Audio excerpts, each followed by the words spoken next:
Et le reportage qui suit pourrait être classé dans la série des grands travaux inutiles. Le triage lavoir de Binche attend encore d'être rénové. Plusieurs millions d'euros ont déjà été dépensés pour la façade, mais l'intérieur, lui, est toujours en piteux état, et ce, depuis 1969. Aujourd'hui, le dossier semble bloqué. Il ne semble en tout cas pas près d'avancer. Reportage de Sarah Hendricks. Dans le paysage de Péronne-les-Binches se dresse une cathédrale de verre et de béton.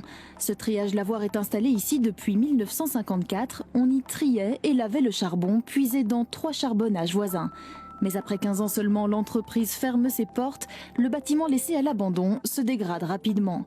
Il faut attendre 2003 pour que les choses bougent.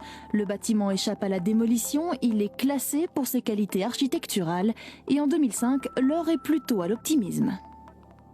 3 ans de travaux ici pour tout transformer, tout rénover, c'est envisageable, c'est possible? Oui, c'est tout à fait réaliste. Bon, bien sûr, il faudrait être très attentif. Je propose bien qu'on se retrouve d'ici 3 ans, même lieu, même endroit, même heure, j'imagine, pour voir si les promesses ont été tenues. 7 ans plus tard, rien n'a bougé ou presque. Seule l'enveloppe du bâtiment a été rénovée en 2008 pour un montant de 10 millions d'euros. Depuis, plusieurs vitres ont été brisées et rien n'a changé à l'intérieur. Il faut dire que le dossier est complexe, écartelé entre différents niveaux de pouvoir. En 2005, on a eu un accord de principe du gouvernement fédéral pour installer des services scientifiques fédéraux pour stocker et conserver des éléments, des objets. On a eu en 2007 un accord de la région wallonne pour un centre de formation IFA-PME. Et en 2009, un accord de principe du gouvernement wallon pour installer un dépôt archéologique central, c'est-à-dire stocker et étudier dans de bonnes conditions tout ce que les archéologues fouillent en Wallonie. Donc, et c'est pour ce dernier élément que nous sommes en attente d'une réponse. En attente d'une réponse depuis 3 ans. Alors pourquoi ce dossier bloque-t-il au gouvernement wallon?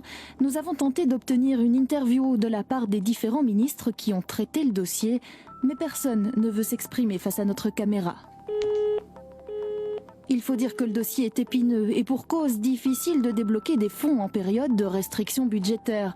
On parlait dans un premier temps de 40 à 45 millions d'euros, trop cher.